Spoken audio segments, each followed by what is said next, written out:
La dernière bande dessinée de François Skeuten est un peu spéciale. Quand on l'ouvre devant la webcam d'un PC, les dessins sortent de l'album dans un mirage interactif en réalité augmentée. Une locomotive en 3D prend vie sous vos yeux, de plus en plus réaliste à mesure qu'on la fait accélérer en inclinant le livre. Ce petit mirage, on le doit à Dassault Systèmes.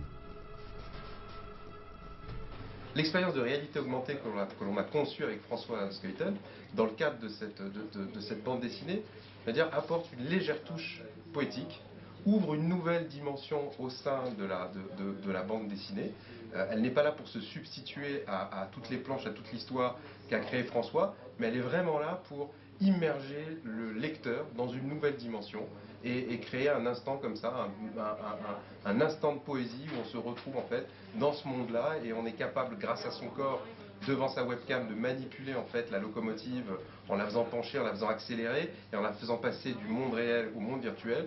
Et c'est simplement en fait une piste que l'on donne pour imaginer peut-être ce que pourrait être la bande dessinée de demain si l'on poussait ce type de concept encore plus loin. Cette locomotive, c'est la 12004, dernier exemplaire de l'Atlantique type 12 qui fut le fleuron de la Société nationale des chemins de fer belge et la plus rapide du monde dans les années 30.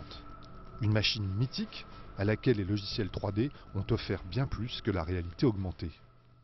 Eh bien, on a décidé, avec une équipe de passionnés chez Dassault Systèmes, d'utiliser nos logiciels d'expérience 3D industrielle pour la remodéliser entièrement, c'est-à-dire aller au-delà de l'expérience 3D, mais vraiment la remodéliser dans ses moindres détails techniques, pour être sûr que les générations futures retrouveront un jour, grâce à ces plans 3D, à tous ces fichiers en 3D, ce qu'a été la 12004. Après la reconstitution des pyramides de Khéops et Gizeh notamment, Dassault Systèmes met aujourd'hui ses outils au service du patrimoine industriel, à des fins historiques, pédagogiques et plus encore.